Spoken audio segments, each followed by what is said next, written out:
Have you ever noticed how one text message can ruin your entire morning?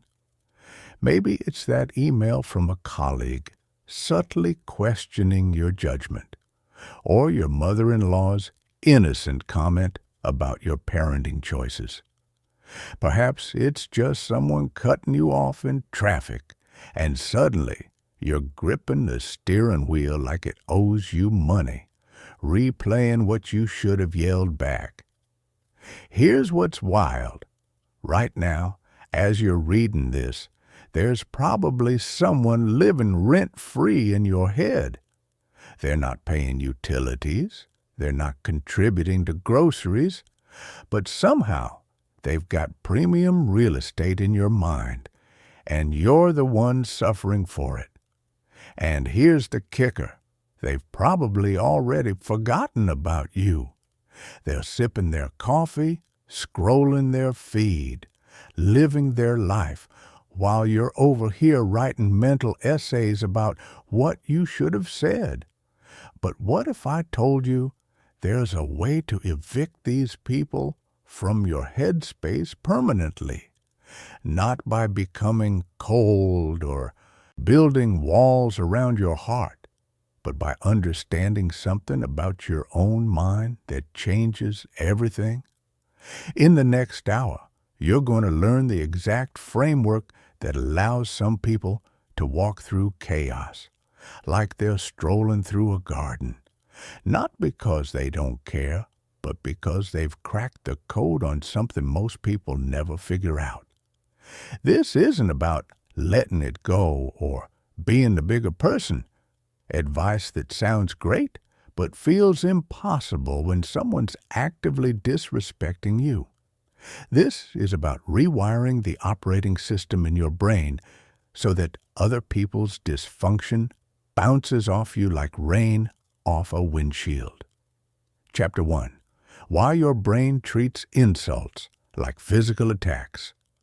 Let's start with something that might make you feel better. If people get under your skin easily, you're not weak.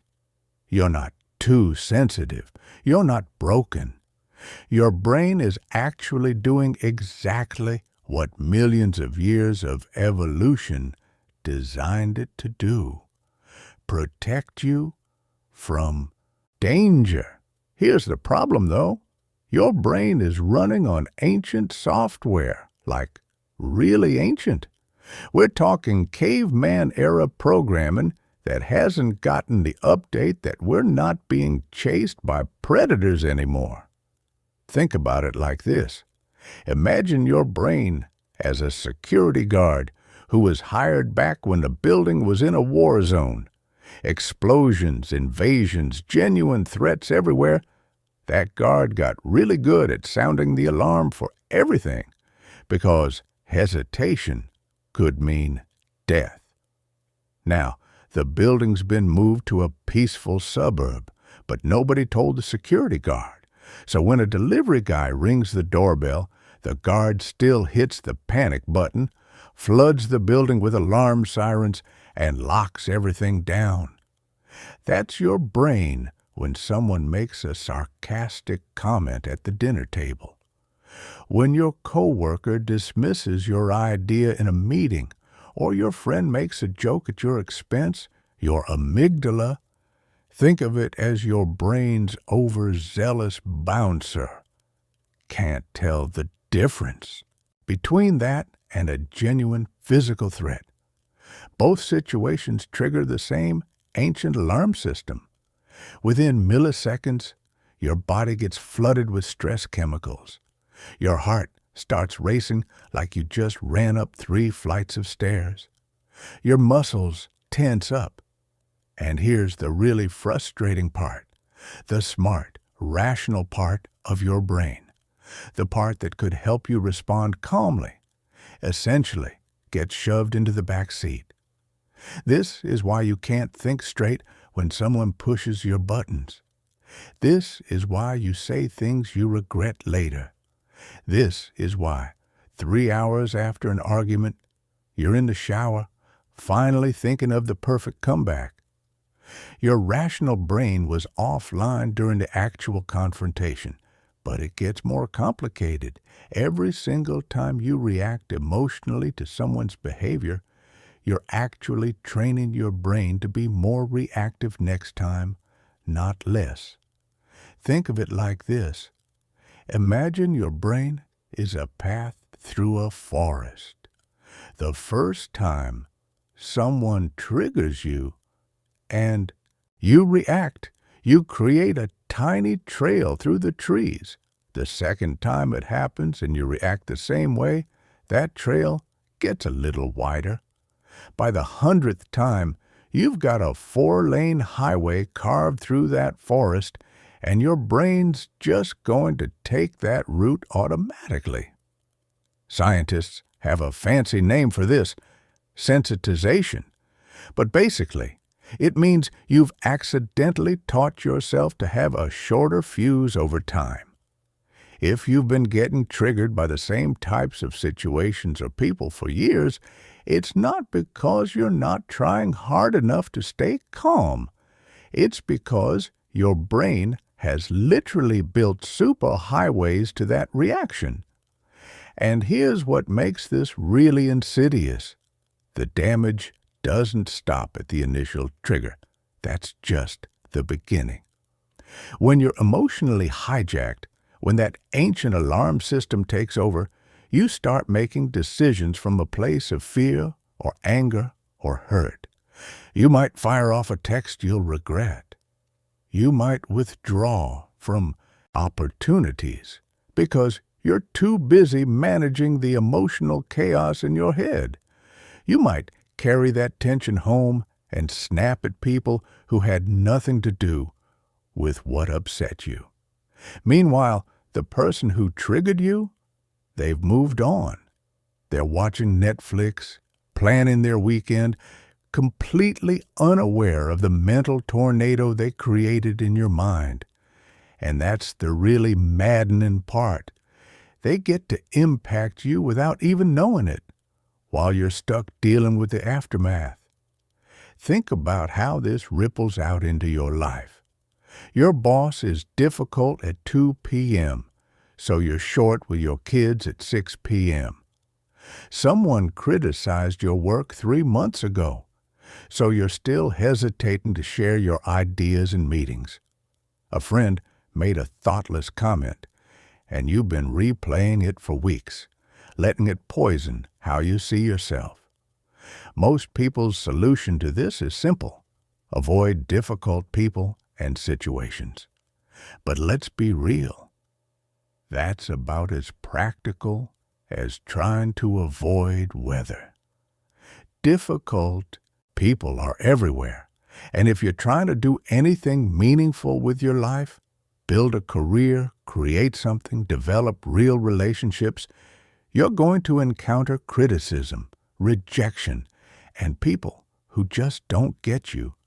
So, avoidance isn't the answer. The real solution is changing your relationship with these triggers entirely. Here's a perspective shift that might blow your mind. What if every difficult person is actually a free personal trainer for your emotional fitness? Stay with me here. When you go to the gym and lift weights, you're literally damaging your muscle fibers. You're creating tiny tears in the tissue. Sounds bad, right? But it's actually the process of healing from that stress that makes your muscles stronger. The discomfort is the point. Your emotional resilience works the exact same way. Every trigger is an opportunity to strengthen your psychological muscles. Every difficult person is a chance to practice staying centered. Every challenging situation is training for the bigger challenges ahead. The people who seem naturally unbothered, the ones you look at and think, how do they stay so calm? They weren't born with some special immunity. They've just learned something crucial. Getting triggered is a choice, not an automatic response. They've figured out that Other people's behavior is like weather. It's information about conditions, not a referendum on their worth. And most importantly, they've trained their brains to respond instead of react. There's a difference, and it's everything. Reacting is automatic, emotional, usually ineffective. It's your ancient brain hitting the panic button. Responding is deliberate, thoughtful, strategic. It comes from your values and your goals, not from your wounds. Chapter 2. The Real Price. You're paying for being reactive. Let's talk about what emotional reactivity is actually costing you, because I don't think most people realize how expensive it is. When I say expensive, I don't just mean it's annoying or uncomfortable. I mean it's systematically destroying your potential, sabotaging your relationships, and keeping you trapped in patterns that prevent you from becoming who you're capable of being. First, let's talk about what's happening in your brain when you're chronically reactive. Every time you get triggered, your body dumps stress chemicals into your system. And this isn't just unpleasant, it's literally toxic to your brain. Chronic stress actually shrinks the part of your brain responsible for rational thinking, emotional regulation, and complex problem solving. At the same time, it enlarges your amygdala, that overreactive alarm system we talked about, making you even more sensitive to triggers. So you end up in this vicious cycle. The more you react emotionally, the less capable you become of thinking clearly, and the more likely you are to react emotionally in the future. Your brain is essentially training itself to be worse at handling the exact situations you need to handle well. But the cognitive damage is just the beginning. Chronic emotional reactivity wreaks absolute havoc on your physical health. Studies show that people who frequently experience anger, frustration, and stress have significantly higher rates of heart disease, stroke, and immune system problems. They age faster, they sleep worse, they die younger. When you let other people trigger you, you're not just giving them power over your mood. You're literally giving them power over your health and how long you live. That's not dramatic. That's just biology. Now let's talk about your career, because this is where reactivity gets really expensive. Emotionally reactive people get passed over for promotions. They get excluded from important projects. They get labeled as difficult to work with, and once you have that label, it's incredibly hard to shake. They burn bridges with colleagues over small things. They make impulsive decisions that damage their reputation. And they miss opportunities because they're too busy managing their emotional chaos to notice what's available to them. Meanwhile, their calmer colleagues advance steadily, not because they're more talented or smarter, but because they're more emotionally regulated. They can handle pressure. They can receive feedback without falling apart. They can navigate office politics without getting dragged into drama. In relationships, reactivity is pure poison. When you're constantly triggered by your partner's behavior, you create this atmosphere of tension where everyone's walking on eggshells. Your kids learn that emotions are dangerous and unpredictable. Your friends start avoiding you because they never know what's going to set you off. You become the person others have to manage and tiptoe around. And that gradually erodes respect and intimacy, even in your closest relationships. Because who wants to be vulnerable with someone who might explode over something small? But Here's what I think is the most tragic cost of all. Emotional reactivity robs you of your authentic power. When you react to triggers, you're not responding from your best self. You're responding from your wounds, your fears, your unprocessed pain. You become predictable, easy to manipulate. People learn exactly which buttons to push to get a reaction from you, and whether they do it consciously or not, they end up controlling your emotional state. Think about the most influential people you know, the leaders, the innovators, the people who actually make things happen. What do they all have in common? They don't let other people's opinions, criticism, or behavior derail them from their mission.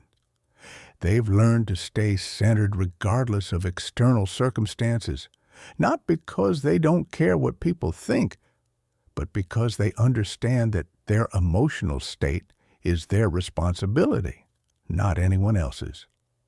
The opportunity cost of reactivity is massive. Every moment you spend upset about someone else's behavior is a moment you're not spending on your goals, your relationships, your growth. Every decision you make from a triggered state is probably suboptimal. Every relationship you damage through reactivity could have been a source of joy, support, or collaboration. But here's the thing. Most people miss. The very people who trigger you the most are often your greatest teachers. They're showing you exactly where your emotional weak spots are. They're revealing the beliefs, fears, and insecurities you haven't dealt with yet. They're giving you free therapy by poking at your unresolved issues so you can finally address them. When you start seeing triggers this way, difficult people stop being obstacles and start being opportunities. And here's the good news I want you to hold on to. Every single aspect of this can be changed. Your brain has this incredible quality called neuroplasticity. Basically, it can rewire itself. You can literally train yourself to have different responses to triggers. You can learn to stay calm under pressure, think clearly in challenging situations, respond from wisdom instead of wounds. You can transform your biggest triggers into sources of strength and confidence. But it requires a fundamental shift in how you think about emotions, relationships, and personal responsibility. And that's exactly what we're going to explore next. Chapter 3. The Detachment Mindset. Your mental sanctuary, true emotional freedom, doesn't come from controlling what happens around you. It comes from mastering your response to what happens around you. This is the essence of what I call the detachment mindset. Let me be clear about what detachment is not. It's not becoming cold, numb, or disconnected from life. It's not building walls or refusing to care about anything. Actually, it's the opposite. When you're truly detached from the need for others to behave a certain way, you become more present, more compassionate, more genuinely engaged with the world. You stop wasting energy trying to control things you can't control and start focusing that energy on the one thing you can, your response. The detachment mindset is built on a truth that most people resist like crazy. Other people's behavior is about them, not about you. When someone is rude, critical, or dismissive, they're revealing something about their own internal state, their insecurities, their fears, their unprocessed emotions, their learned patterns. It has nothing to do with your worth or value as a person. But your ego doesn't want to accept this. Your ego is addicted to making everything personal. It wants to believe that if someone treats you badly, it must mean something about you. That if someone doesn't like you, you must be unlikable. That if someone criticizes your work, you must be incompetent. Here's a different way to think about it. If someone is having a terrible day and snaps at you, their behavior is a reflection of their emotional regulation skills, not your worthiness of respect. If someone criticizes your work, their criticism reveals their perspective and standards, not the ultimate truth about your abilities. If someone tries to manipulate you, their behavior shows their level of emotional maturity, not your obligation to comply. The detached mindset allows you to observe other people's behavior with curiosity instead of defensiveness. Instead of thinking, "Why are they doing this to me?" you start thinking, "What's happening inside them that's causing this behavior?" This shift from personalizing to analyzing transforms you from a victim into a student. Every difficult interaction becomes data about human nature rather than evidence of your inadequacy. Detachment also means releasing your attachment to outcomes you can't control. Most emotional triggers stem from unmet expectations. You expect people to be fair, reasonable, considerate, and when they're not, you get triggered. But here's a hard truth. Expectations are just premeditated resentments. When you detach from the need for others to meet your expectations, you free yourself from the emotional roller coaster of being constantly disappointed. This doesn't mean lowering your standards or accepting mistreatment. It means understanding the difference between influence and control.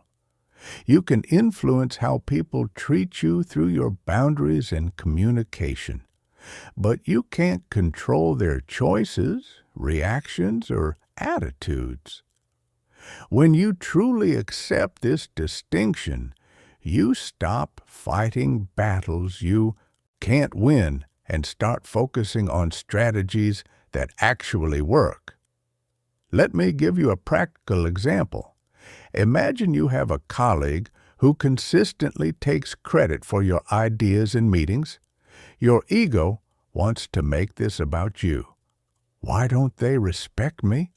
What's wrong with me that they feel they can do this? But with a detached mindset, you see it differently. This person is insecure enough that they need to steal others' ideas to feel valuable. That's information about their internal state. Now, what's my best strategic response to protect my work without getting emotionally hijacked? See the difference? One perspective leaves you feeling victimized and powerless. The other leaves you feeling analytical and empowered. Detachment also involves understanding the difference between responding and reacting. We touched on this earlier, but it's worth going deeper. Reacting is what happens when your ancient alarm system hijacks your behavior. It's automatic, emotional, usually ineffective, and often makes situations worse. Responding is what happens when you have enough space between stimulus and reaction to choose your behavior. It's deliberate, aligned with your values, and usually leads to better outcomes. When you're detached, you have that mental space. You can feel the anger rising and choose not to act on it. You can notice the hurt and decide whether it's worth addressing. You can recognize the trigger without being controlled by it. One powerful technique for building detachment is what I call the anthropologist approach. Imagine you're a researcher studying human behavior patterns. You're not personally invested in the outcomes. You're just observing and collecting data. When someone triggers you, instead of taking it personally, get curious. What patterns do you notice in this person's behavior? What might be driving their actions? What can you learn about human psychology from this interaction? This intellectual curiosity creates enough emotional distance to prevent triggers from completely hijacking your rational mind. You shift from being the victim in someone else's drama to being the scientist studying the drama.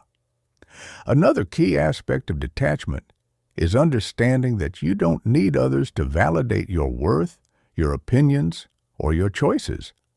Most triggers occur because we're unconsciously seeking approval or fearing disapproval from others. When you're truly detached, you validate yourself. You know your own value independent of others' opinions. You make decisions based on your own judgment rather than trying to please everyone around you. Think about a tree in a storm. The tree doesn't get offended by the wind. It doesn't take the rain personally. It bends when it needs to, stands firm when it can, and fundamentally remains rooted in itself regardless of external conditions. That's detachment. The detachment mindset ultimately transforms your relationship with all of life's challenges. Instead of being tossed around by every wave, you become the deep ocean, calm beneath the surface, no matter what's happening on top. Chapter 4. Understanding your brain's wiring and how to rewire it. Your brain is constantly changing based on what you think, feel, and do. This is both good news and bad news. The bad news is that every time you react emotionally to a trigger, you're making it easier to react the same way next time. The good news is that you can deliberately rewire these patterns. Understanding how your brain actually works gives you the tools to reshape it. When you encounter a trigger, the information hits your amygdala first. That's the emotional alarm system. This happens in about 12 milliseconds. Then, if you're lucky, it reaches your prefrontal cortex, the rational, thoughtful part of your brain. That takes about 24 milliseconds.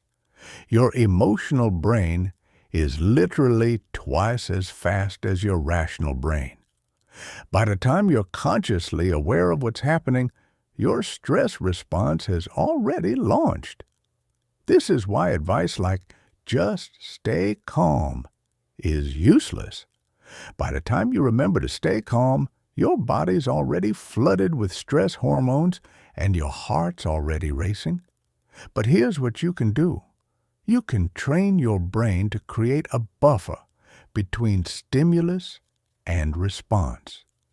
This buffer is created through something called response flexibility, the ability to pause between a trigger and your reaction. Let me give you the first practical technique: physiological regulation. Your emotional state and your physical state are intimately connected. When you're triggered, your breathing becomes shallow and rapid. Your heart rate spikes, but you can reverse engineer calm by deliberately controlling your physiology. Try this right now. Breathe in slowly for 4 counts. Hold for 4 counts. Breathe out slowly for 4 counts. Hold empty for 4 counts. Repeat this 4 times. This pattern, called box breathing, activates your parasympathetic nervous system, which is basically your body's calm down system. It counteracts the stress response almost immediately. The beauty of this technique is that you can do it anywhere, anytime, and nobody even knows you're doing it. The second technique is cognitive reframing, changing the meaning you assign to triggering events. Your brain doesn't respond to reality. It responds to your interpretation of reality. 2 people can experience the exact same event and have completely different emotional responses based on how they frame it. When someone criticizes you, you can frame it as an attack on your worth, or you can frame it as information about their perspective. The key is having alternative interpretations ready before you need them. Don't wait until you're triggered to try to think of helpful perspectives. Develop a mental toolkit now. For example, when someone is rude to you, your preloaded reframes might include, "They're having a difficult day." "This is about their stress, not about me."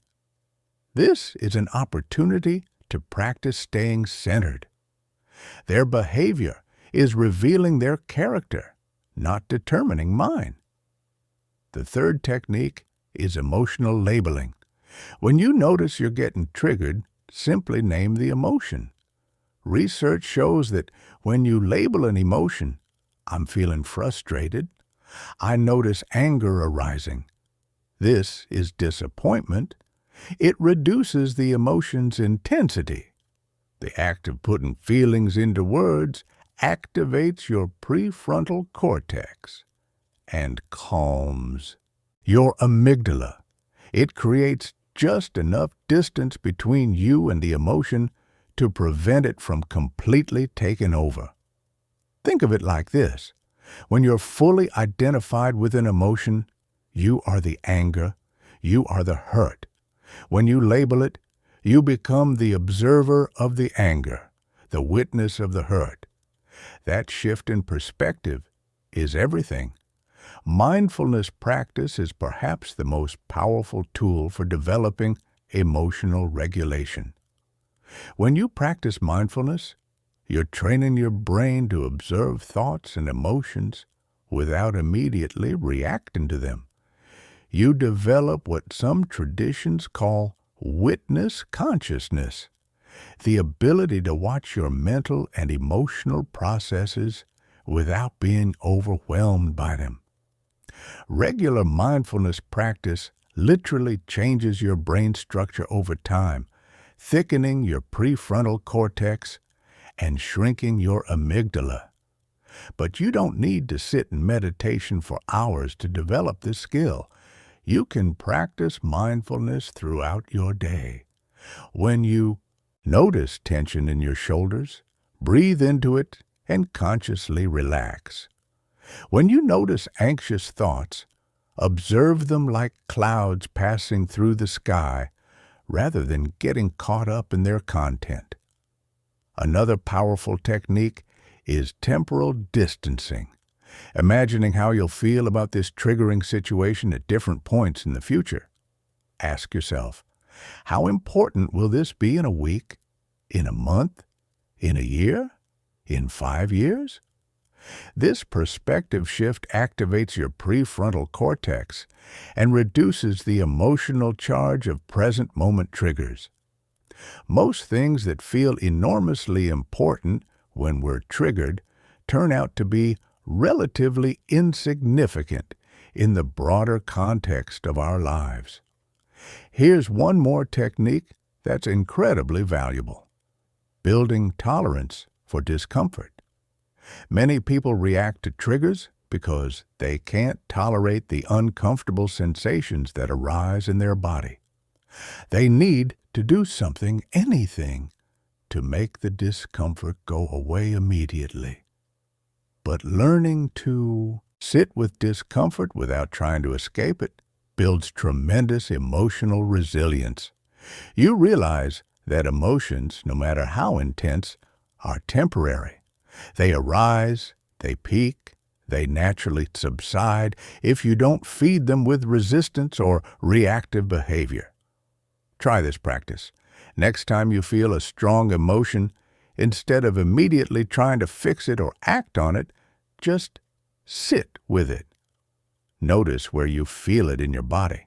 Notice how it changes over time. You'll discover that emotions are like waves.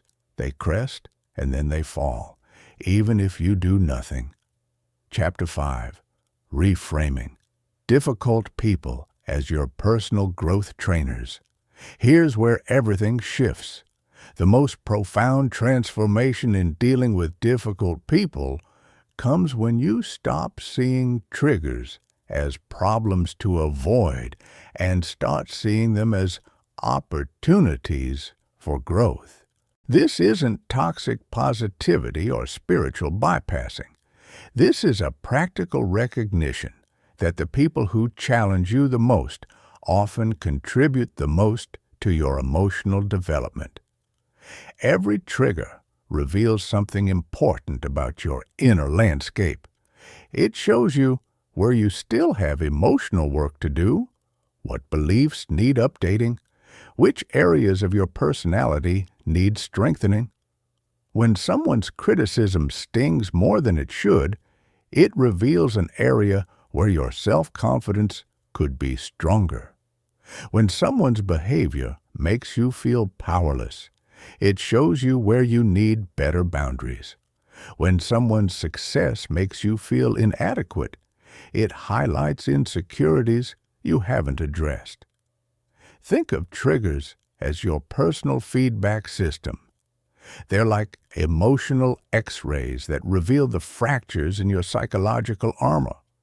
Without this feedback, you might go through life unaware of your weak spots until they get exploited in a crucial moment when the stakes are much higher. The person who triggers you in a low-stakes situation is actually preparing you for high-stakes situations where emotional regulation could make the difference between success and failure. This reframe transforms your entire relationship with difficult people. Instead of dreading encounters with challenging individuals, you can approach them with curiosity, even gratitude.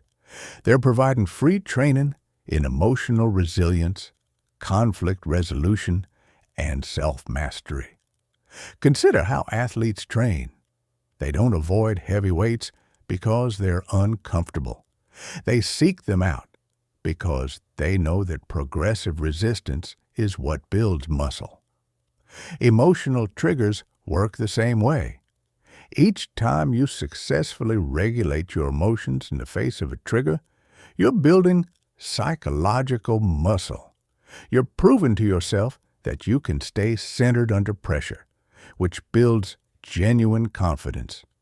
The key is looking for a specific lesson in each situation.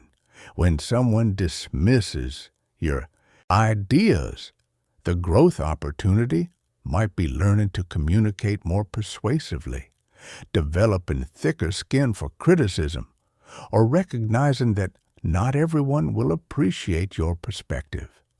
When someone tries to manipulate you, the growth opportunity might be strengthening your boundaries, improving your ability to detect manipulation, or practicing assertive communication. This approach also helps you develop compassion for difficult people. When you understand that their challenging behavior often stems from their own unhealed wounds, unmet needs, or immature coping mechanisms, it becomes easier to respond with wisdom rather than reactivity. You realize that hurt people. Their behavior is more about their internal struggle than about you personally.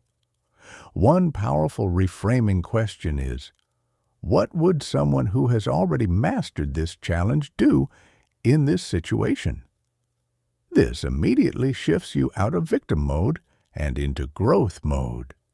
Instead of focusing on how unfair or difficult the situation is, you start focusing on how you can handle it more skillfully. You begin to embody the person you want to become rather than reacting from who you used to be. Another valuable reframe is seeing difficult people as your personal trainers for emotional fitness. Just as a physical trainer pushes you beyond your comfort zone to help you grow stronger, difficult people push you beyond your emotional comfort zone. They're not your enemies. They're unknown allies in your personal development journey. They're giving you exactly the resistance training you need to level up. The practice of finding lessons in triggers also develops a crucial life skill, the ability to extract value from any situation. This serves you far beyond dealing with difficult people. It helps you bounce back from failures faster, learn from mistakes more effectively, and maintain optimism in the face of setbacks. Reframing triggers as growth opportunities also prevents you from taking other people's behavior too personally. When you're focused on what you can learn, you're less likely to get caught up in ego battles or emotional drama. You're playing a different game, not the game of being right or being liked, but the game of becoming stronger and wiser. Here's a paradoxical effect I've noticed. When you stop being triggered by difficult people, they often start treating you better. When you're no longer reactive, you're no longer as interesting to manipulate. When you respond with calm confidence instead of defensiveness, you command more respect. When you're genuinely curious about their perspective instead of fighting them, they often become more reasonable and collaborative. Remember, personal growth is a lifelong journey. There will always be new triggers to work with, deeper levels of mastery to develop, more sophisticated ways to handle challenging people.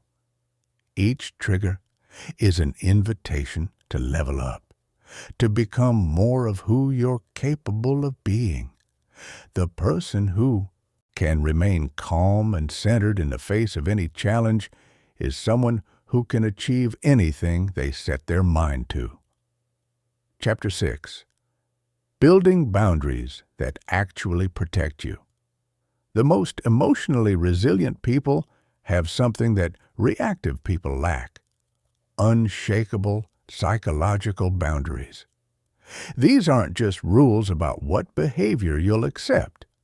They're internal structures that protect your emotional well-being regardless of how others choose to behave. When you have strong psychological boundaries, other people's dysfunction bounces off you instead of penetrating your emotional core. Most people think boundaries are about controlling others, but that's backwards.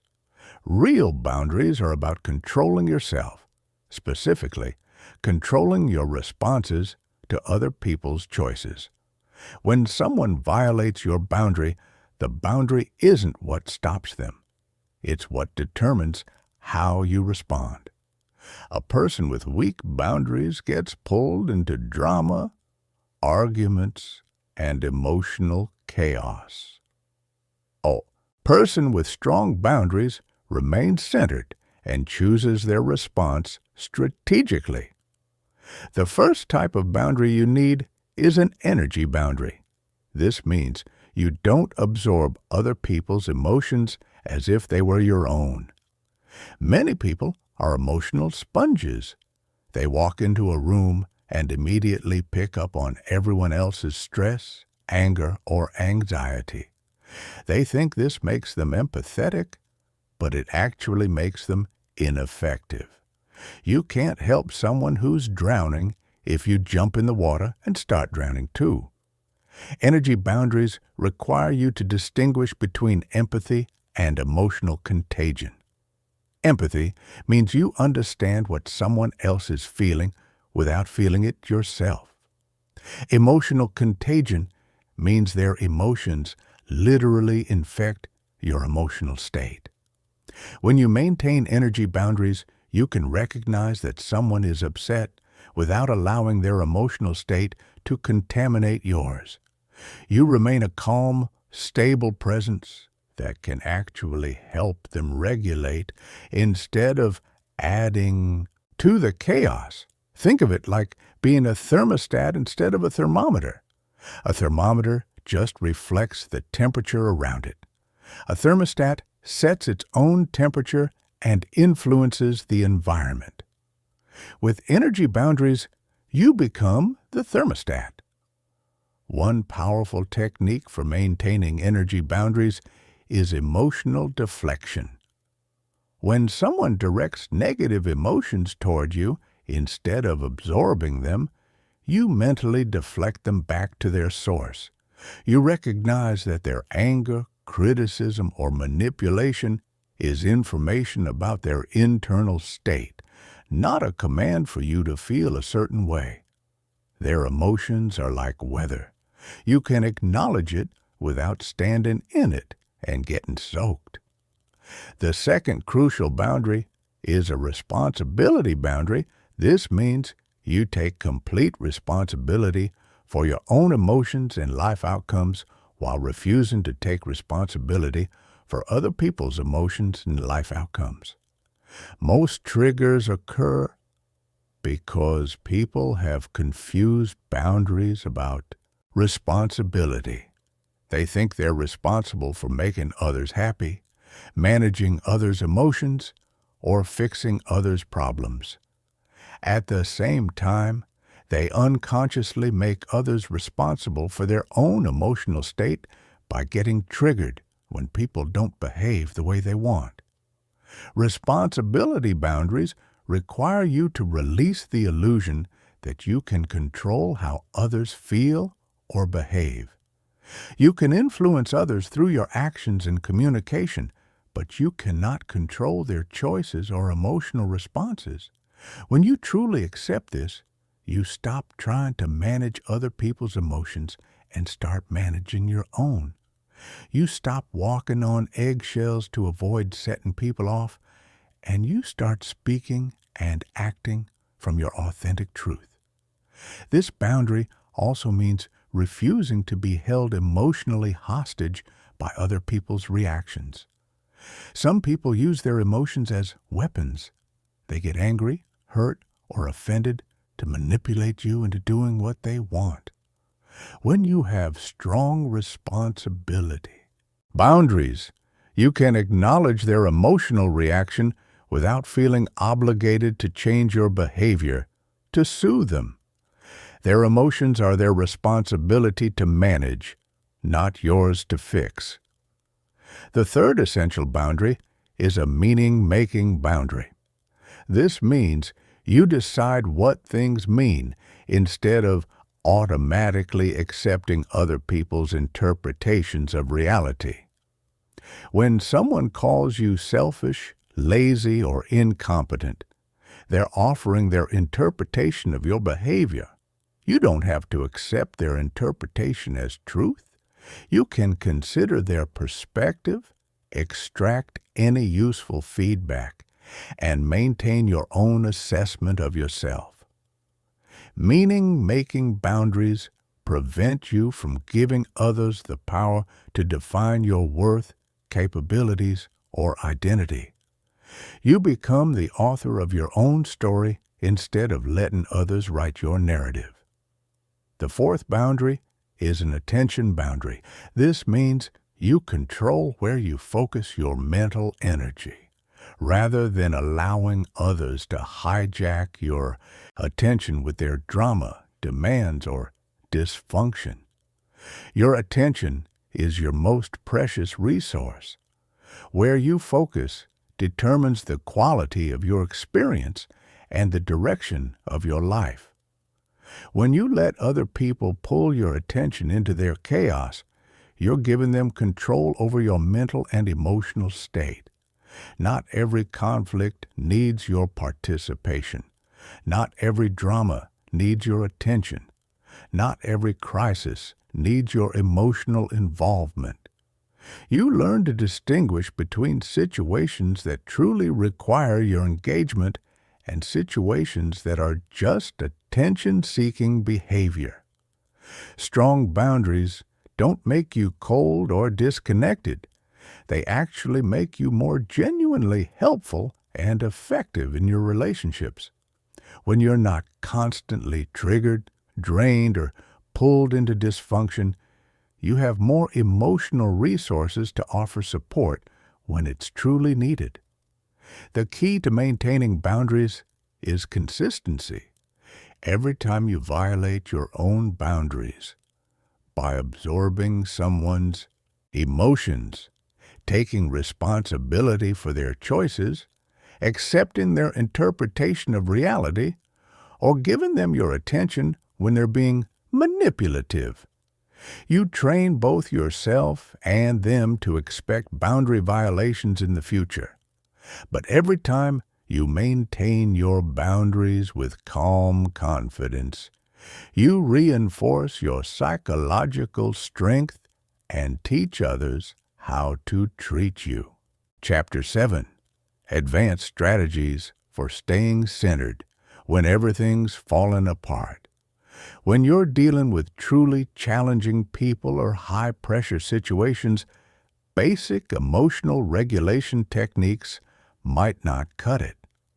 You need advanced mental strategies that work even when you're under intense pressure, facing persistent provocation, or dealing with people who really know how to get under your skin.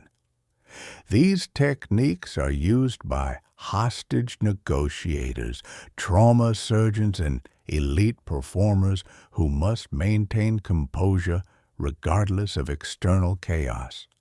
The first advanced technique is what I call emotional judo.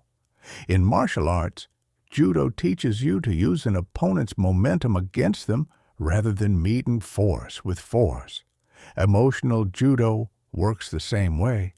Instead of resisting or fighting someone's negative energy, you redirect it in a way that serves you. When someone comes at you with anger, instead of matching their anger or trying to calm them down, you redirect their energy by getting curious about their perspective. When someone tries to provoke you with insults, you redirect by focusing on what their behavior reveals about them rather than taking it personally. The key to emotional judo is remaining fluid rather than rigid. Rigid responses create resistance and escalation. Fluid responses absorb and redirect energy without creating friction. For example, if someone accuses you of being incompetent, a rigid response might be defending your competence or attacking their credibility. A fluid response might be, "I can see you're frustrated with the results. Walk me through what you were expecting, and let's figure out where the disconnect is." This redirects their attack energy into constructive dialogue without you getting defensive or aggressive. The second technique is perspective stacking. This involves rapidly shifting through multiple perspectives on the same situation to prevent any single interpretation from triggering you. When someone treats you poorly, you might stack these perspectives. This person is clearly dealing with something difficult. This is teaching me patience I'll need for bigger challenges. Their behavior is revealing their character, not defining mine. This is actually useful information about who they are. I'm grateful this happened in a low-stakes situation where I can practice. By rapidly cycling through multiple perspectives, you prevent your mind from fixating on the most triggering interpretation. You also train your brain to automatically generate alternative explanations for people's behavior, which builds emotional resilience over time. The goal isn't to find the right perspective, it's to maintain cognitive flexibility and emotional stability. The third advanced technique is strategic vulnerability.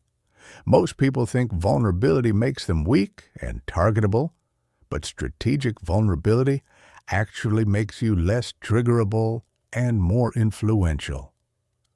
When you're comfortable acknowledging your mistakes, limitations, or emotional responses, you take away others' power to use these things against you.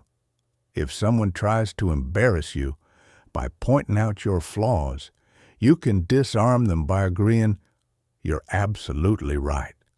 I do struggle with that sometimes. I'm actively working on improving it. Strategic vulnerability also builds authentic connection and trust. When you're not defensive or pretending to be perfect, people feel safer around you. They're more likely to be honest and collaborative rather than adversarial. Paradoxically, showing appropriate vulnerability makes you appear more confident and self-assured, not less. It signals that you're secure enough in yourself that you don't need to pretend to be flawless. The fourth technique is temporal anchoring. This involves mentally anchoring yourself to a broader time frame when dealing with triggers in the moment. When someone's behavior is getting under your skin, you remind yourself of your long-term goals, values, and vision for your life. You ask yourself, in the context of who I'm becoming, how does this moment fit? Will this matter in the context of what I'm trying to achieve this year? What would my future self, the person I'm working to become, do in this situation? Temporal anchoring prevents you from getting lost in the drama of the moment by connecting you to something larger and more meaningful. It helps you maintain perspective when emotions are running high. It's particularly powerful when dealing with people who are trying to bait you into arguments or emotional reactions. You stay connected to your bigger picture while they're trapped in the moment. The fifth advanced technique is energy transmutation. Instead of trying to suppress or avoid negative emotions when they arise, you learn to transform them into useful energy. Anger can be transmuted into determination and focused action. Frustration can become problem-solving energy. Hurt can be transformed into compassion for others who are struggling. Anxiety can become heightened awareness and thorough preparation. This technique requires practice and self-awareness, but it's incredibly powerful. Instead of being drained by difficult emotions, you learn to harness their energy for constructive purposes. You become like an emotional alchemist, turning the lead of negative experiences into the gold of personal growth and achievement. The sixth technique is strategic disengagement. This means knowing when to step away from a situation temporarily to prevent escalation and maintain your center. Strategic disengagement isn't running away or avoiding conflict. It's tactical withdrawal to preserve your emotional resources and return to the situation when you can be more effective. You might say something like, I want to give this conversation the attention it deserves. Let me think about what you've said and circle back with you tomorrow. Or, I'm feeling too emotional right now to have a productive discussion. Can we revisit this when we've both had time to process? This technique prevents you from saying or doing things you'll regret while buying you time to regulate your emotions and plan a more strategic response. It also models emotional maturity and self-awareness, which often influences others to approach the situation more thoughtfully as well. The seventh advanced technique is real-time cognitive reappraisal. This involves immediately reframing triggering events as they happen without waiting for your emotions to calm down. You train yourself to automatically ask empowering questions in the moment. How can I use this? What can I learn from this? How is this making me stronger? What would someone I admire do in this situation? These questions redirect your mind from victim mode to learner mode instantly. With practice, this becomes automatic. Eventually, your brain starts looking for opportunities and lessons in challenging situations without conscious effort. This transforms you into someone who thrives under pressure rather than being crushed by it. Chapter 8. The 4 types of difficult people and your playbook for each. Not all difficult people are the same, and one-size-fits-all approaches often backfire. Understanding the psychology behind different types of challenging behavior allows you to tailor your responses for maximum effectiveness. Each type has specific triggers, motivations, and vulnerabilities that you can work with rather than against. Type 1. The micromanager. Micromanagers have an overwhelming need to be in charge and make decisions for others. They obsessively monitor details, give unsolicited advice, and become agitated when others don't follow their exact directions. Their behavior stems from deep insecurity and fear of chaos. They often experienced unpredictability or lack of control in their past, so control has become their primary coping mechanism. When dealing with micromanagers, the key is to give them a sense of involvement while maintaining your autonomy. You can do this by offering choices rather than forcing them to accept only one option. Instead of saying, "I'm going to handle it this way," try, "I see 2 possible approaches here. Given your experience, which one do you think would be more effective?" This makes them feel involved in the decision-making process while still allowing you to guide the outcome. Another effective strategy is acknowledging their expertise and asking for input in areas where their need for control is legitimate. You've dealt with this before. What would you recommend?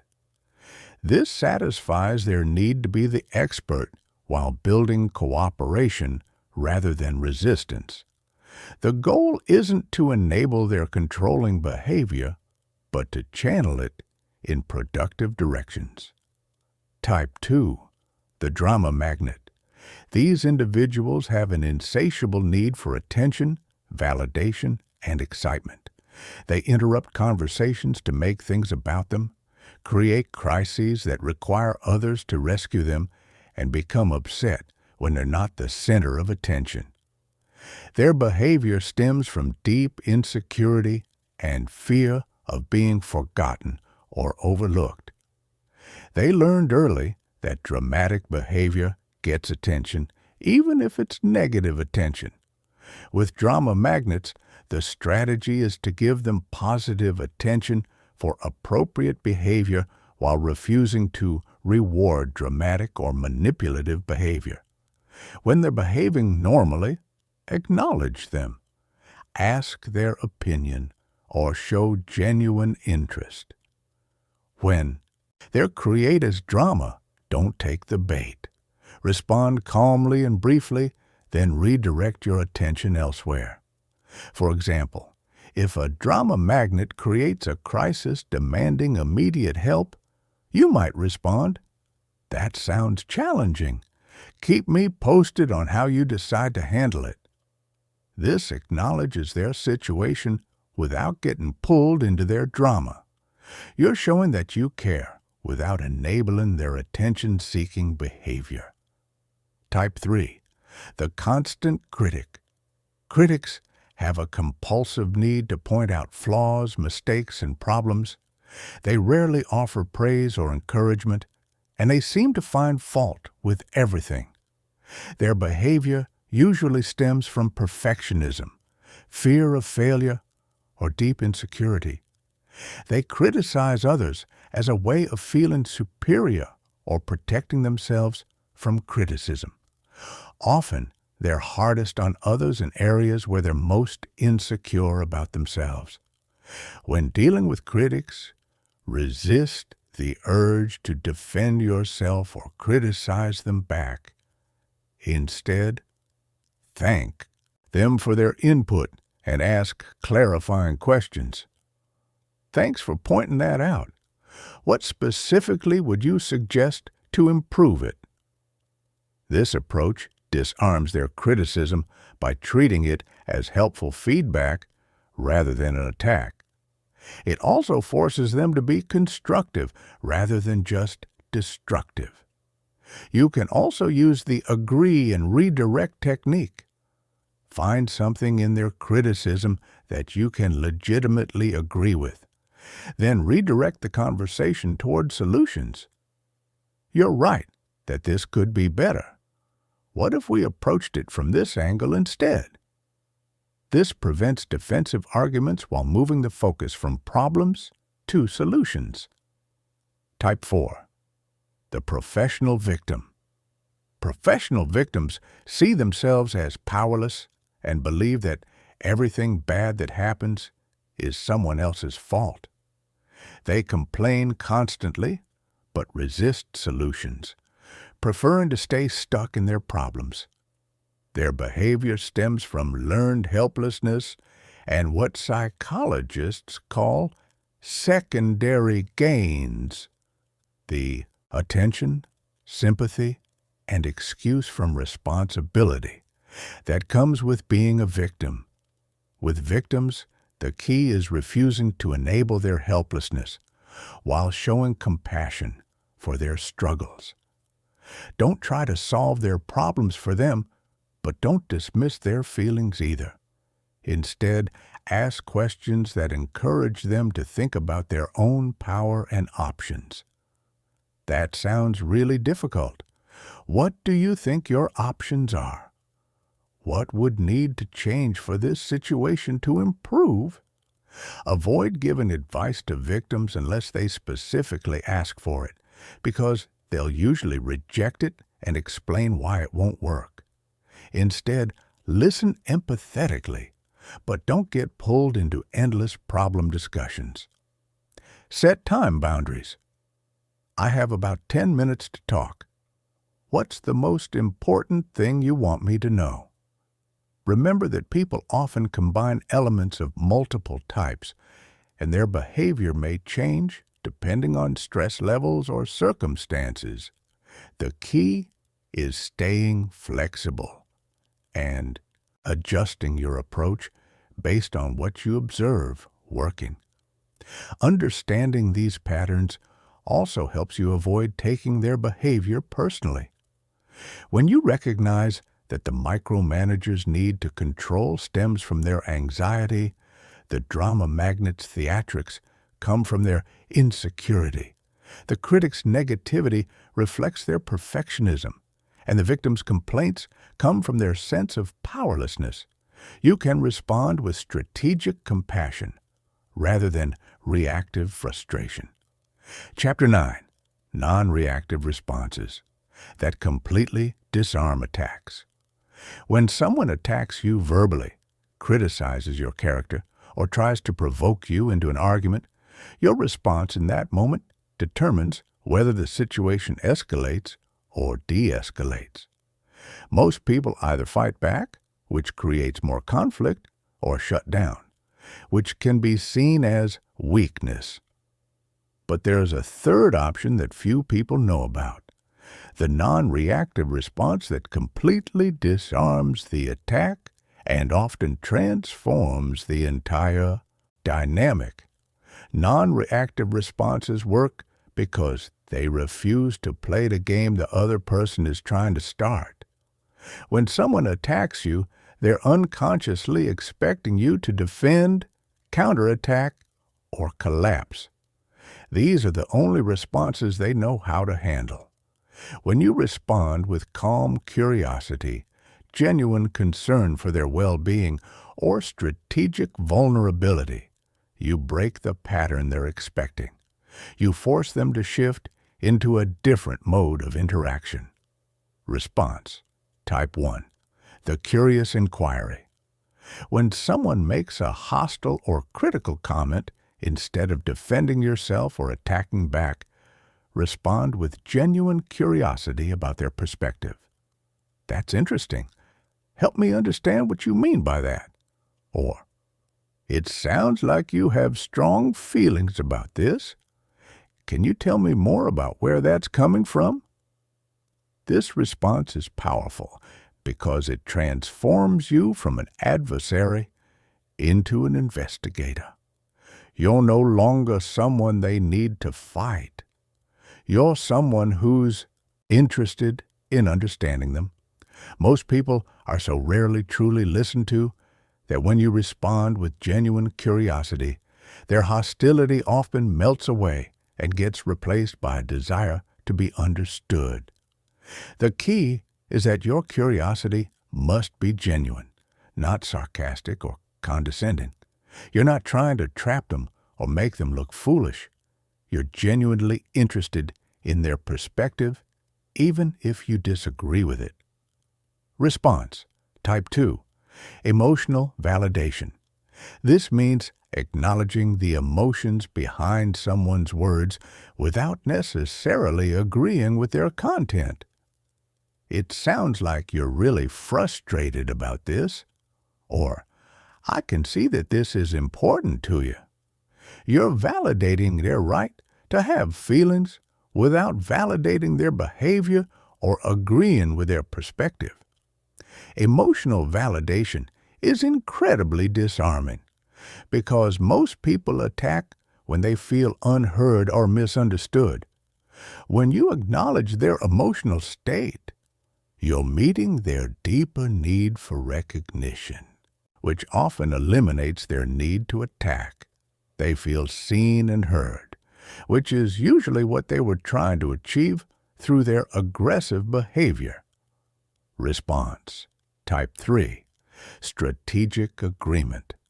This involves finding something in their criticism or attack that you can legitimately agree with, then using that agreement as a bridge to more productive dialogue. If someone says, "You never listen to anyone," you might respond, "You're right that I could be better at listening. I value your input, and I want to make sure I understand your perspective. Can you help me understand what specifically makes you feel unheard?" Strategic agreement works because it removes the adversarial dynamic. Instead of fighting about whether their accusation is true, you're working together to solve the underlying problem. It also demonstrates emotional maturity and self-awareness, which often inspires the other person to respond more maturely as well. Response Type 4. Concerned redirection. This involves expressing genuine concern for the person's well-being and redirecting the conversation away from attack mode. "It seems like something's really bothering you. Is everything okay?" Or, "You seem stressed about something bigger than this. Do you want to talk about what's really going on?" This response works because it recognizes that most attacks aren't really about the surface issue. They're usually the result of stress, frustration, or unmet needs in other areas of the person's life. When you address the underlying emotional state rather than the surface attack, you often discover what's really driving their behavior. Response. Type 5. Graceful deflection. This involves acknowledging their comment without engaging with its hostile intent, then smoothly redirecting to more constructive territory. "I appreciate you sharing your thoughts. What would you like to see happen differently?" Or, "I hear that you're not happy with how things are going. What would a better outcome look like for you?" Graceful deflection allows you to acknowledge their communication without getting pulled into defensive arguments. You're staying focused on problem solving rather than getting lost in who's right or wrong. Response. Type 6. Transparent vulnerability. This involves honestly acknowledging your own feelings or limitations in response to their attack. "I have to admit That stings to hear. I'm working on that area, and I know I'm not perfect. Can you help me understand how I can improve? Or, I can see that I've upset you, and that wasn't my intention. What can I do to make this right? Transparent vulnerability is perhaps the most powerful, non-reactive response because it requires tremendous courage and creates immediate connection. It's very difficult for someone to maintain an attacking stance when you respond with honest vulnerability. It transforms the dynamic from conflict to collaboration almost instantly. The key to all non-reactive responses is timing and authenticity. If you use these techniques manipulatively or sarcastically, they'll backfire spectacularly. They work because they come from a genuine place of wanting to understand, connect, and resolve the underlying issue. They require you to temporarily set aside your ego and focus on the relationship and the outcome you actually want. Remember that non-reactive responses don't guarantee the other person will respond positively. Some people are so committed to conflict that they'll reject your attempts at de-escalation. But even in those cases, you'll have maintained your dignity, demonstrated emotional maturity, and avoided getting pulled into unnecessary drama. You'll also have given yourself, and any observers, a clear picture of who's actually interested in resolution and who's just looking for a fight. Chapter 10. Creating Your Circle of Influence Through Emotional Mastery. One of the most profound shifts that occurs when you master emotional regulation is the transformation of your social environment. As you become less reactive and more centered, you naturally attract different types of people into your life, while repelling those who thrive on chaos and dysfunction. This isn't about becoming judgmental or elitist. It's about the natural law that energy attracts like energy. When you operate from emotional maturity, you attract others who value emotional maturity. People are magnetically drawn to those who can remain calm under pressure, respond thoughtfully to challenges, and maintain their center regardless of external circumstances. These qualities are rare and valuable, making you someone others genuinely want to be around, collaborate with, and learn from. Conversely, people who thrive on drama, manipulation, and emotional chaos will find you less interesting because you don't provide the reactive responses they're seeking. You're simply not fun to mess with anymore. This shift in your social environment has far-reaching effects on every area of your life. In your career, you'll find yourself working with more rational, collaborative people who make decisions based on merit rather than office politics or emotional manipulation. In your relationships, you'll attract partners who are emotionally mature and capable of healthy communication rather than those who use conflict and drama to meet their emotional needs. The process of upgrading your social circle happens organically, but you can accelerate it by being intentional about the energy you bring to every interaction. When you consistently demonstrate emotional regulation, clear boundaries, and authentic communication, you set a standard that influences everyone around you. Some people will rise to meet that standard, others will naturally drift away because the dynamic no longer serves their dysfunction. And that's okay. Not everyone is meant to be in your life permanently. Your emotional mastery also gives you tremendous influence in group settings. When tensions rise in meetings, family gatherings, or social situations, the person who can remain calm and facilitate constructive dialogue becomes the natural leader. People look to you for stability and guidance because you've proven that you can think clearly and respond wisely, even when emotions are running high. This influence doesn't come from trying to control others. It comes from mastering yourself. When you're not triggered by other people's behavior, you have the mental space to understand their perspectives, identify underlying needs, and suggest solutions that work for everyone. You become a bridge builder rather than a combatant, someone who can find common ground even in polarized situations. Think about it like this. Imagine you're at a family dinner and someone brings up a controversial topic. Immediately, tensions spike. People start getting defensive, voices raise, old resentments surface. In the past, you might have gotten pulled into the drama, but now, with emotional mastery, you can do something different. You can stay calm, acknowledge different perspectives without taking sides, and gently steer the conversation toward understanding rather than winning. That's influence. That's leadership. And it doesn't require a title or position, just emotional regulation. The key to building positive influence through emotional mastery is consistency. People need to know they can count on you to be steady, rational, and fair, regardless of circumstances.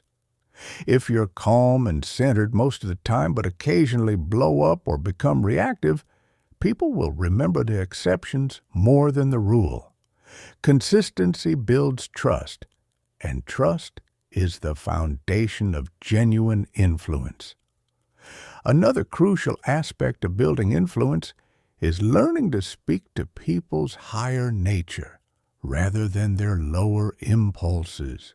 Instead of appealing to fear, anger, or insecurity to motivate behavior, you inspire others by connecting with their values, aspirations, and desire to be their best selves. This creates sustainable motivation and genuine buy-in rather than temporary compliance based on pressure or manipulation. Your emotional mastery also models possibility for others. When people see someone who can remain unruffled by criticism, unmoved by drama, and focused on solutions rather than problems, it expands their sense of what's possible for themselves. You become living proof that emotional chaos is not an inevitable part of human interaction, that there is another way to navigate challenging relationships and difficult situations. This modeling effect is particularly powerful with children, employees, and anyone who looks up to you. They learn not from your words about how to handle difficult people, but from observing how you actually handle difficult people. When they see you respond to aggression with curiosity, meet criticism with openness, and transform conflict into collaboration, they internalize these strategies as possibilities for their own lives. Building influence through emotional mastery also requires strategic vulnerability and authentic connection. People don't trust or follow those who seem perfect or invulnerable. They connect with those who are genuinely human, but who have learned to handle their humanity skillfully. Sharing appropriate struggles, admitting mistakes, and showing how you've learned from challenges creates the kind of authentic connection that generates real influence. The ultimate goal isn't to become influential for its own sake, but to create the kind of environment where everyone can thrive. When you use your emotional mastery to build others up rather than tear them down, to create safety rather than generate fear, and to facilitate growth rather than maintain control, You contribute to a more conscious and collaborative world. Remember that true influence is always in service of something greater than yourself. The emotional mastery you develop isn't just for your own peace of mind.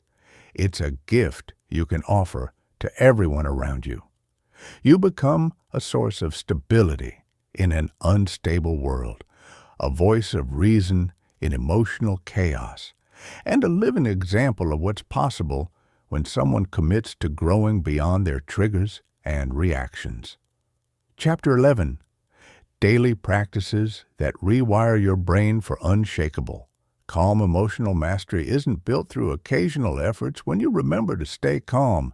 It's built through daily practices that systematically rewire your brain for resilience.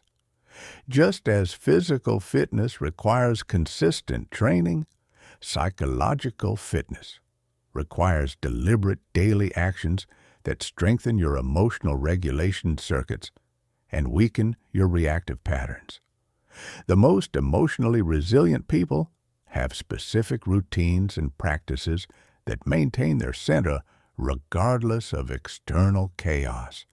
Let me walk you through the essential daily practices that create lasting change. Morning mental conditioning.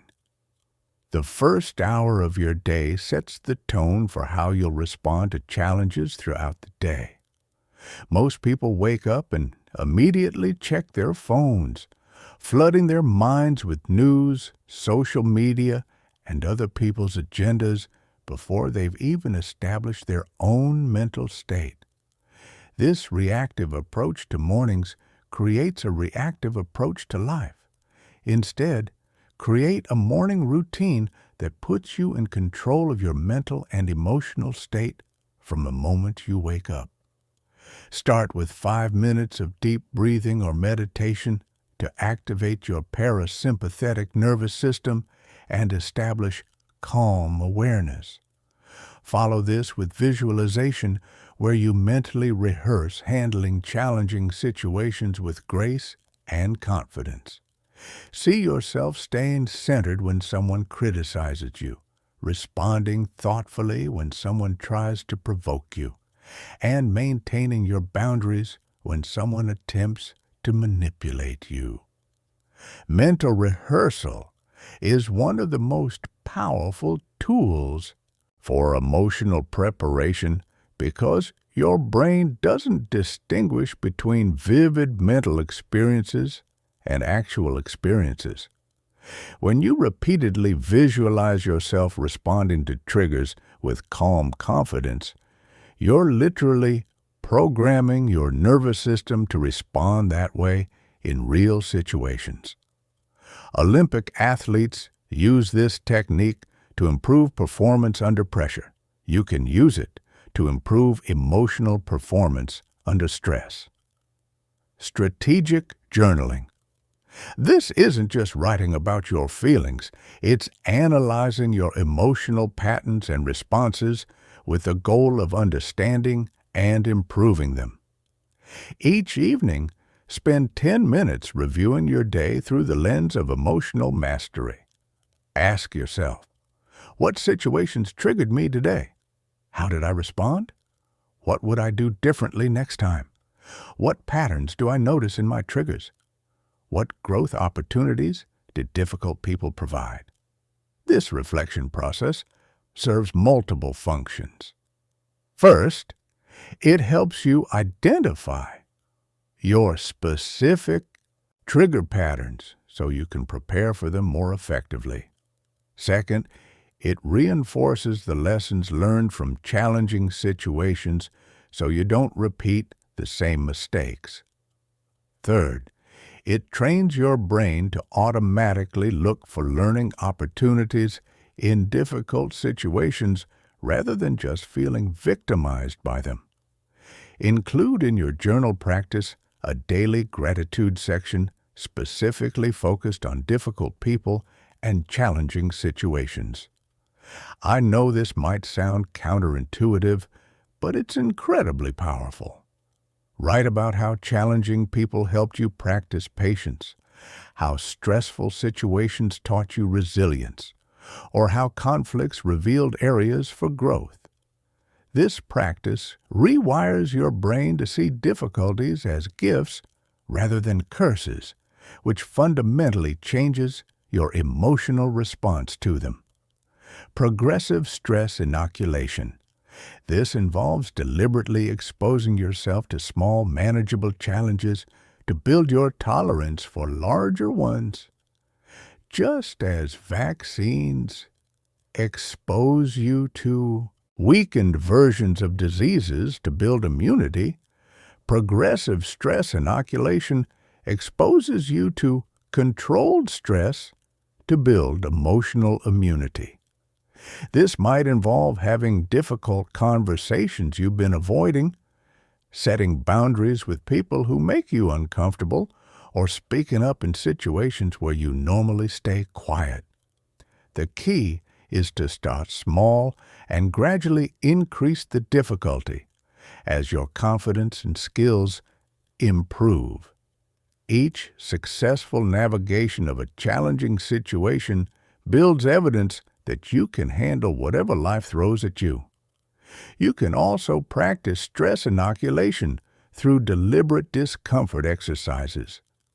Take cold showers to build tolerance for physical discomfort. Practice public speaking to build tolerance for social discomfort. Do challenging workouts to build tolerance for mental discomfort. These practices don't directly relate to emotional triggers, but they strengthen your general resilience and confidence in your ability to handle difficult situations. Mindful trigger observation. Throughout your day, pay attention to the moments when you feel your emotional state shifting. Notice the physical sensations that arise when someone says something that bothers you. Observe the thoughts that automatically arise when you encounter criticism. Watch how your energy changes when you're around different types of people. This observation practice creates what psychologists call metacognitive awareness, the ability to observe your own mental processes. Instead of being lost in your emotions, you develop the capacity to watch them arise and pass away. This awareness creates a buffer between trigger and response that allows you to choose your actions rather than being hijacked by automatic reactions. The key to mindful observation is maintaining curiosity rather than judgment. You're not trying to stop emotions from arising or criticizing yourself for having them. You're simply watching how your internal experience unfolds in response to external events. This curious scientific attitude toward your own emotions reduces their power to control you. Strategic social exposure. Instead of avoiding difficult people or challenging situations, deliberately seek them out in controlled doses. This doesn't mean surrounding yourself with toxic people, but it does mean not going out of your way to avoid every uncomfortable interaction. If there's someone at work who typically triggers you, make an effort to have brief, pleasant interactions with them. If there's a type of social situation that makes you anxious, attend one occasionally. If there's a kind of conversation you usually avoid, practice initiating one in a low-stakes environment. Each positive navigation of a typically challenging situation builds confidence and reduces the emotional charge of similar future situations. Energy management. Throughout the day, monitor your emotional energy levels and take proactive steps to maintain them. This might involve taking short meditation breaks, doing breathing exercises during stressful moments, or physically removing yourself from draining situations before they overwhelm you. Learn to recognize the early warning signs that your emotional resources are getting depleted. Irritability, impatience, difficulty concentrating, or physical tension. When you notice these signs, take immediate action to restore your energy before you become reactive. This might be as simple as stepping outside for fresh air, doing some stretching, listening to music that uplifts you, or having a healthy snack. Your emotional regulation is directly connected to your physical state. Hunger, fatigue, and stress all lower your threshold for triggers. Energy management also involves being strategic about when you engage in challenging interactions. If possible, schedule difficult conversations for times when your emotional resources are highest, typically earlier in the day. Avoid making important decisions or having sensitive discussions when you're tired, hungry, or stressed from other situations. Evening, integration and planning. Before bed, spend a few minutes integrating the lessons from your day and planning your approach for tomorrow. Review what worked well in challenging situations and what you want to improve. Set intentions for how you want to show up the next day. Visualize yourself handling potential challenges with grace and wisdom. This evening practice serves as both closure for the day and preparation for tomorrow. It ensures that you're continuously learning from your experiences and deliberately evolving your approach, rather than repeating the same patterns indefinitely. It also helps you sleep better because you've processed the day's experiences rather than carrying unresolved emotional energy into your rest. Chapter 12. Transforming your relationship with criticism and rejection. Criticism and rejection are perhaps the most universal triggers that keep people trapped in reactive patterns. The fear of being judged, dismissed, or rejected drives most people-pleasing behavior, prevents authentic self-expression, and creates enormous stress. But what if criticism and rejection weren't threats to be avoided, but valuable information to be processed? What if your response to negative feedback became a source of confidence rather than anxiety? The first step in transforming your relationship with criticism is understanding why it triggers you so intensely. Criticism activates ancient survival circuits because, for most of human history, being rejected by the tribe meant death. Your brain is wired to interpret social rejection as a physical threat, which is why criticism can feel almost physically painful. Understanding this helps normalize your emotional response while empowering you to override it with conscious choice. Most people have an unconscious belief that criticism means something terrible about them, that they're inadequate, unworthy, or fundamentally flawed.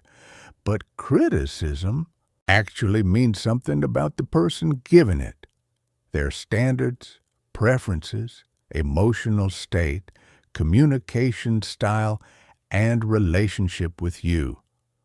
When someone criticizes your work, they're revealing their criteria for good work, not delivering the ultimate truth about your abilities.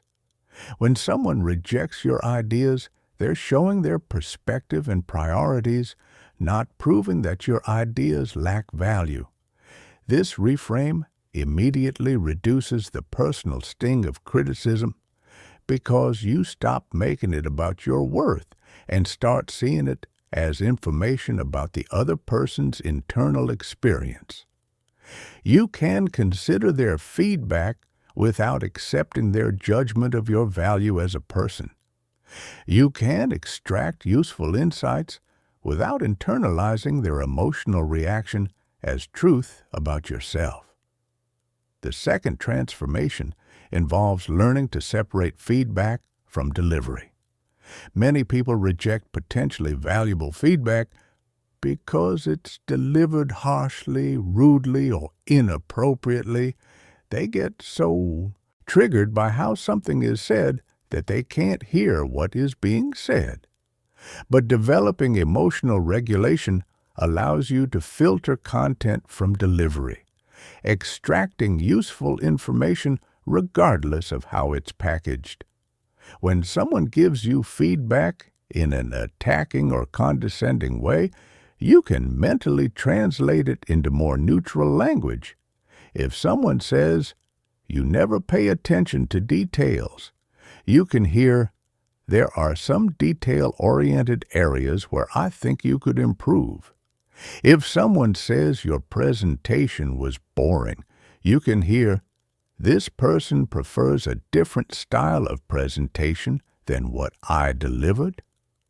This translation process allows you to receive the potentially valuable core message without being derailed by the emotional wrapper. The third transformation is developing evaluation criteria for criticism.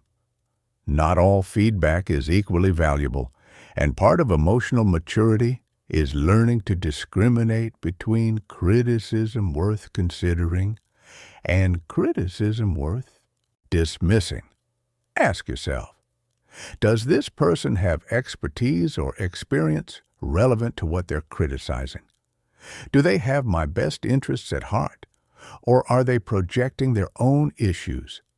Is their feedback specific and actionable, or vague and judgmental? Have they invested time in understanding my situation, or are they making superficial judgments? Criticism from mentors, experts in your field, or people who genuinely care about your growth deserves more consideration than criticism from random strangers, competitors, or people who are clearly projecting their own insecurities. You can listen respectfully to anyone's feedback without giving equal weight to all opinions. Developing discernment about whose opinions matter helps you stay open to valuable feedback while protecting yourself from toxic criticism. The fourth transformation involves learning to mine criticism for growth opportunities. Even harsh or unfair criticism often contains kernels of truth that can accelerate your development, if you're willing to look for them. Instead of defending against criticism, train yourself to ask, is there any aspect of this feedback that could help me improve? What would need to be true for this criticism to be valid? How could I use this feedback to become better at what I do? This treasure-hunting approach to criticism transforms it from a threat into a resource. You become someone who can extract value from any feedback regardless of how it's delivered or motivated.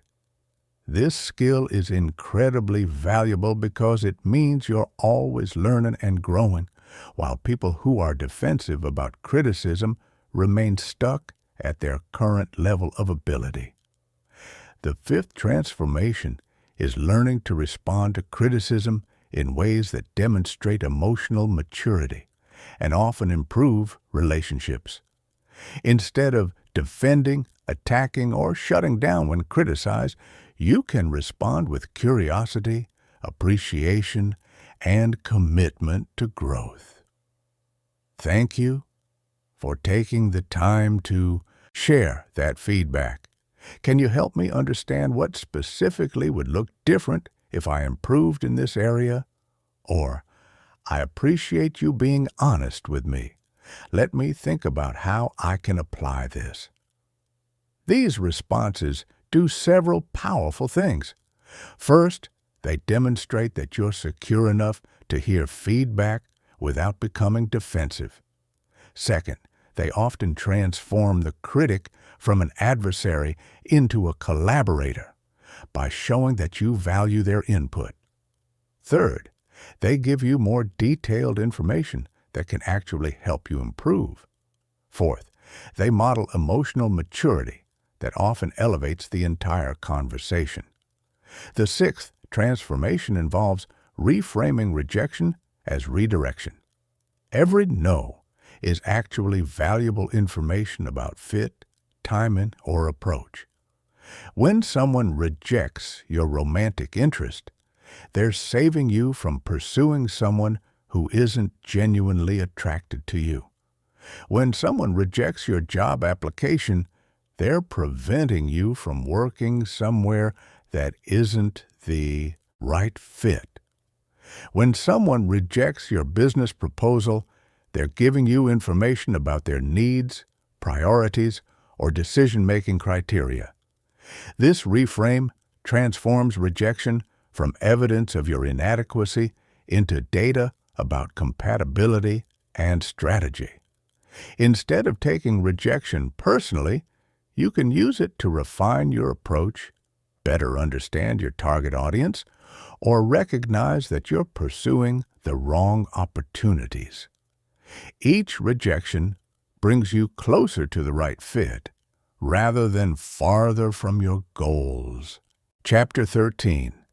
Advanced Mental Models for Emotional Invincibility.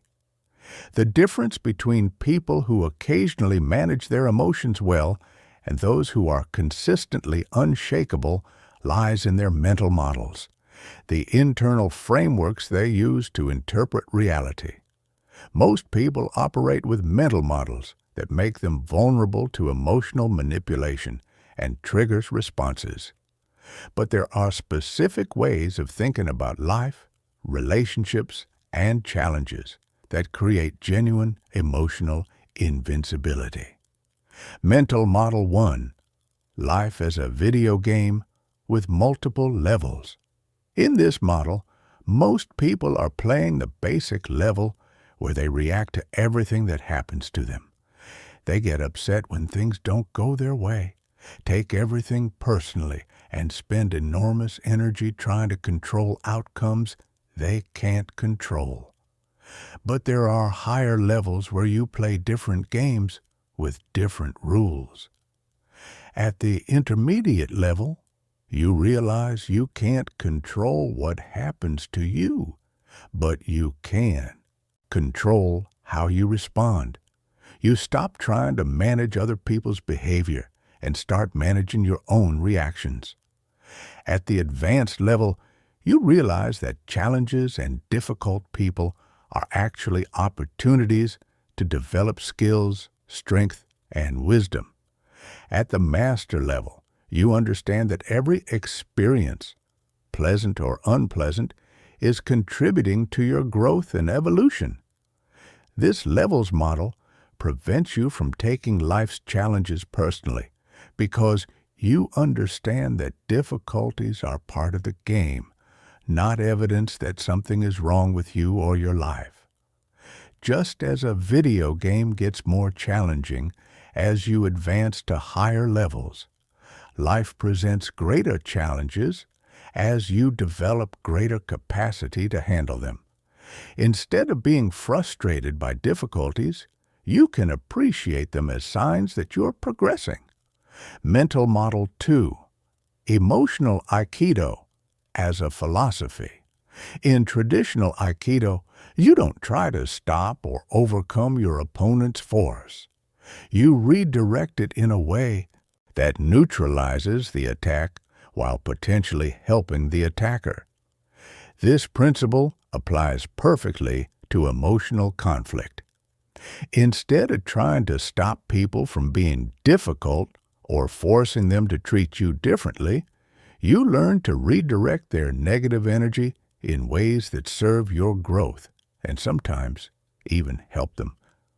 When someone attacks your character, instead of defending or counterattacking, you can redirect their energy by getting curious about what's driving their behavior.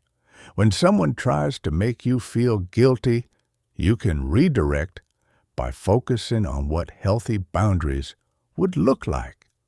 This approach transforms conflicts from battles you can lose into opportunities for connection and growth. Mental Model 3. yourself as a scientist studying human behavior. In this model, every interaction is a research opportunity. Difficult people become fascinating case studies rather than sources of stress. You're not personally invested in the outcomes because you're gathering data about human psychology, communication patterns, and social dynamics. This scientific mindset creates immediate emotional distance from triggering situations because you're observing rather than participating in the drama.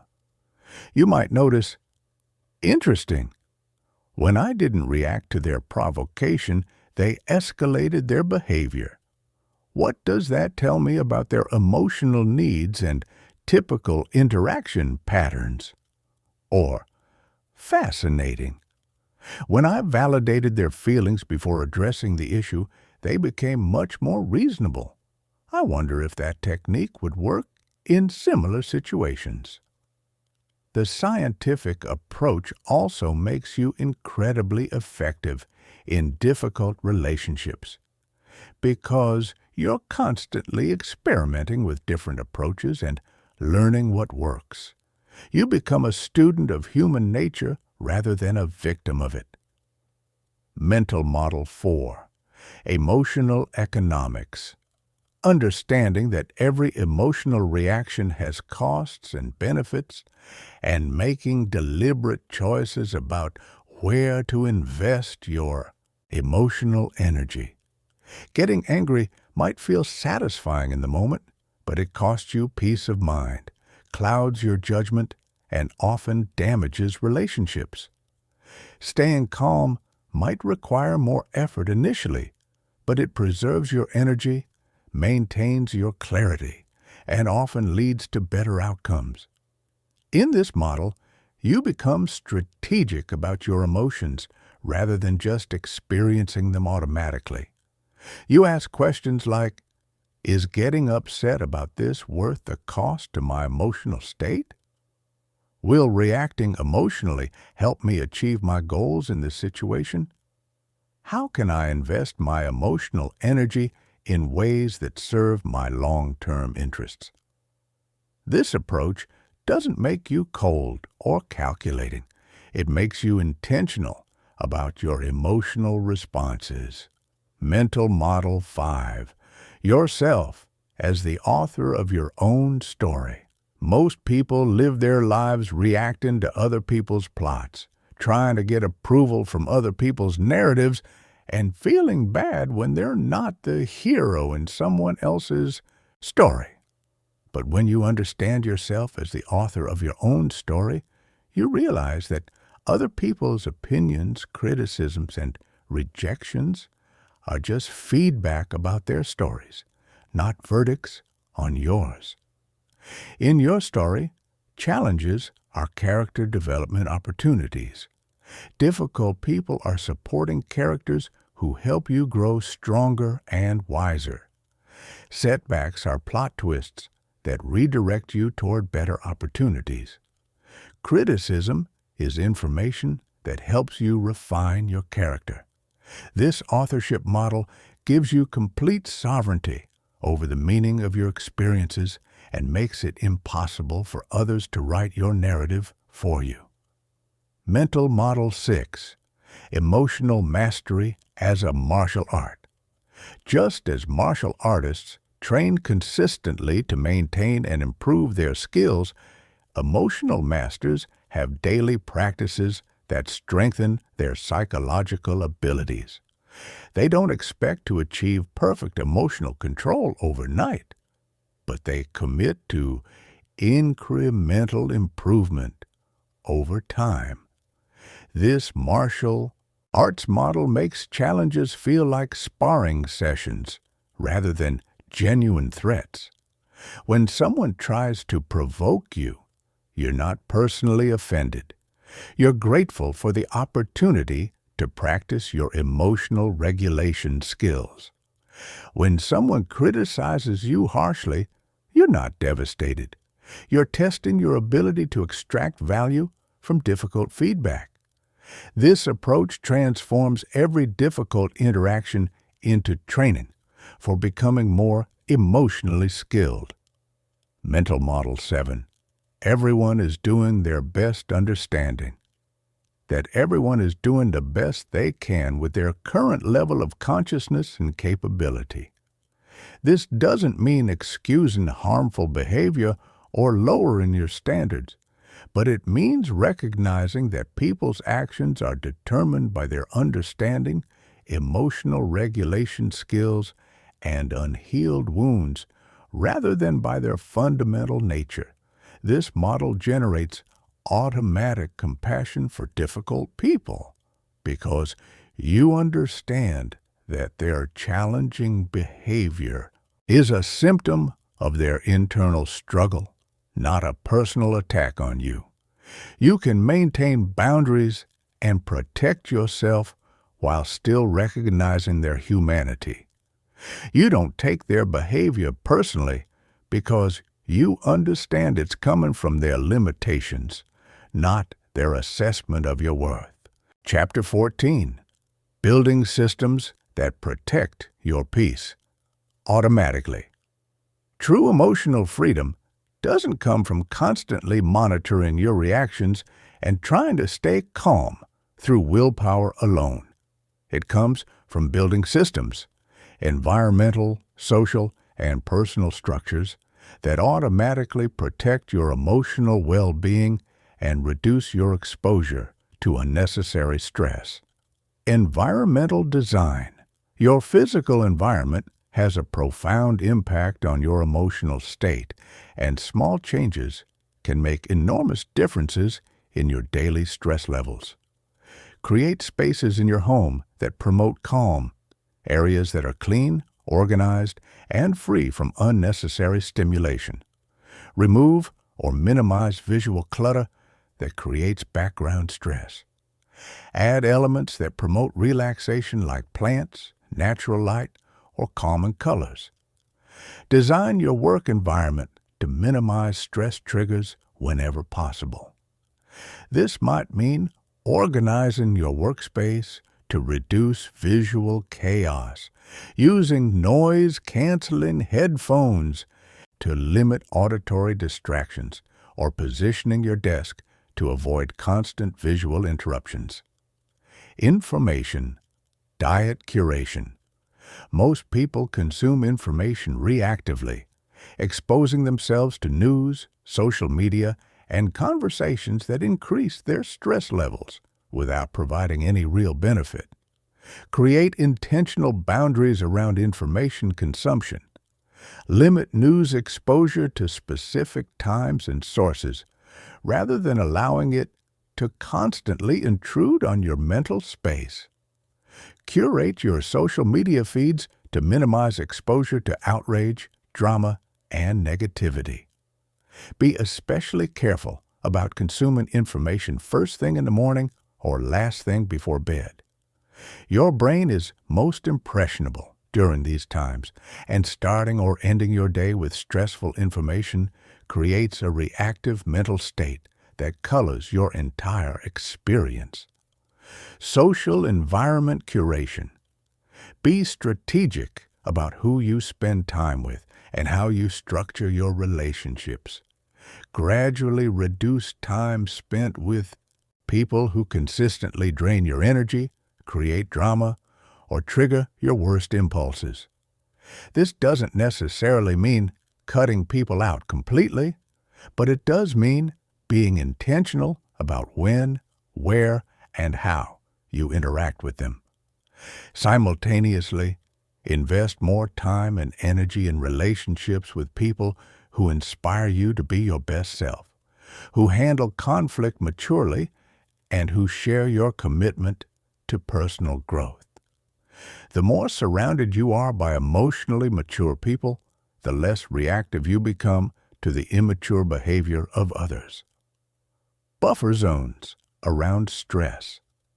Instead of rushing from one challenging situation to another, create transition time that allows you to regulate your emotions and reset your energy. If you have a difficult meeting scheduled, Build in 15 minutes afterward for breathing, journaling, or other regulation practices. If you're going to spend time with a challenging person, prepare mentally beforehand and plan self-care activities afterward. Use commute time strategically to transition between different environments and roles. Instead of using travel time to make calls, check emails, or consume stressful content, use it to decompress. Listen to calming music, practice gratitude, or mentally prepare for what's ahead. Accountability and support structures. Find people who share your commitment to emotional growth and create regular check-ins where you can share challenges, celebrate progress, and learn from each other's experiences. This might be a formal coaching relationship, a growth-minded friend, or a support group focused on personal development. Having external accountability makes it much easier to maintain your emotional regulation practices when you're busy, stressed, or discouraged. Automated stress management. Instead of trying to remember to regulate your emotions when you're already triggered, build regulation practices into your daily routine so they happen automatically.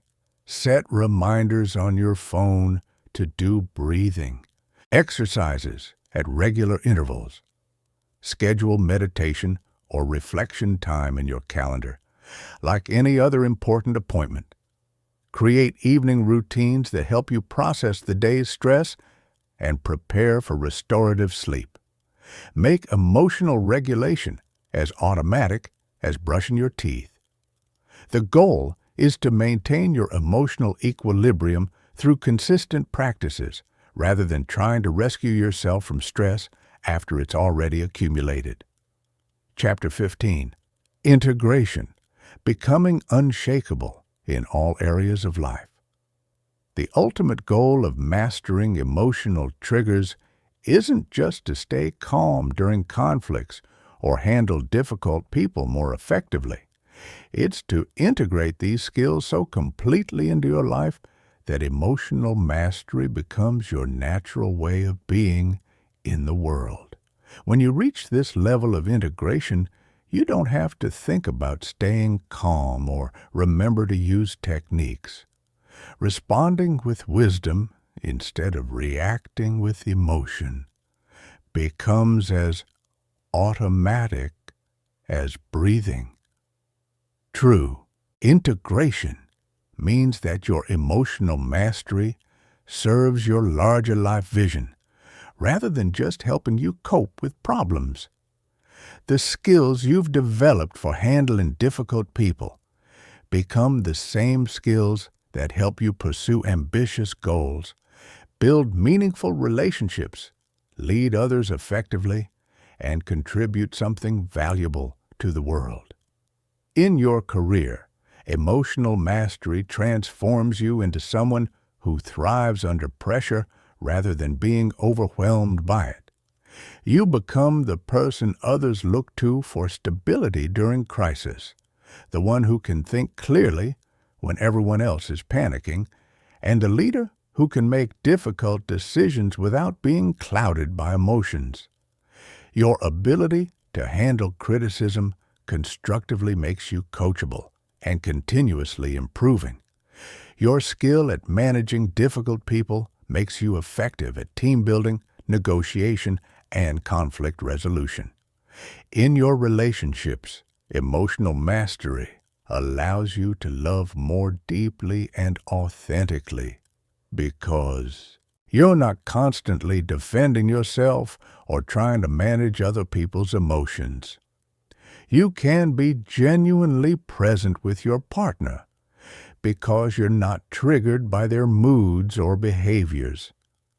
You can parent more effectively because you're not reactive to your children's emotional outbursts or challenging behaviors. You can maintain friendships more easily because you don't take things personally or get pulled into unnecessary drama. Your relationships become more honest and intimate because you're not afraid of conflict or difficult conversations. When you know you can handle whatever emotions arise, you can address issues directly rather than avoiding them or handling them passive-aggressively. In your personal growth, emotional mastery accelerates your development in every area because you can learn from any experience without being derailed by the discomfort of facing your limitations. You can receive feedback without becoming defensive. You can attempt challenging goals without being paralyzed by fear of failure. You can take risks without being controlled by anxiety about others' opinions. Most importantly, you can face your own shadow, the parts of yourself you don't like or want to acknowledge, without being overwhelmed by shame or self-judgment. This radical self-acceptance paradoxically becomes the foundation for authentic change, because you can see yourself clearly without the distortion of defensive reactions. The ripple effect, the integration process, also involves recognizing the ripple effects of your emotional mastery on everyone around you. When you stop being reactive, you give others permission to be less defensive. When you handle criticism gracefully, you model emotional maturity for your children, employees, and peers. When you stay calm during conflicts, you create space for real dialogue and resolution rather than just emotional venting. Your emotional mastery becomes a gift you offer to every relationship and situation you enter. You become a calming presence in chaotic environments, a voice of reason in emotional storms, and a source of stability in uncertain times. The larger purpose, the final aspect of integration, is understanding that your personal emotional mastery contributes to the larger evolution of human consciousness. Every time you choose to respond with wisdom instead of reacting with emotion, you're contributing to humanity's collective emotional intelligence. You're helping to create a world where people interact more consciously, resolve conflicts more skillfully, and treat each other with greater dignity and respect. This larger purpose gives meaning to all the effort you've invested in developing emotional regulation skills. You're not just working on yourself for personal benefit. You're modeling what's possible when human beings commit to growing beyond their automatic patterns and reactive impulses. You're proof that people can change, that emotional mastery is achievable, and that there's a better way to navigate the challenges of human relationships. The journey continues. Remember that integration is not about becoming perfect or never experiencing difficult emotions. It's about developing such skill at working with emotions that they serve your growth and relationships rather than controlling them. It's about becoming so comfortable with the full range of human experience that nothing can throw you off balance for long. When you reach this level of integration, you'll find that the very people who used to trigger you the most become some of your greatest sources of growth and even appreciation. Not because they've changed, but because your relationship to difficulty has transformed completely. You'll see clearly that every challenging person was actually a teacher in disguise. Every difficult situation was training for greater strength, and every trigger was an invitation to develop greater wisdom and compassion. This is the true reward of mastering your emotional triggers, not just peace of mind, but the confidence and capability to engage fully with life, knowing that whatever arises, you have the skills to handle it with grace. You become truly unshakable, not because nothing can disturb you, but because you know that even if something does disturb you, you have the tools to restore your center and learn from the experience. This unshakability becomes the foundation for a life of authentic power, meaningful contribution, and genuine freedom. You stop letting people trigger you. You detach. You stay unbothered. And in doing so, you become the person you were always meant to be. The journey to emotional mastery is one of the most worthwhile journeys you'll ever take. It transforms not just how you handle difficult people, but how you experience every moment of your life. Start today. Start now. Start with the very next person who tries to get under your skin, and watch as your entire world transforms.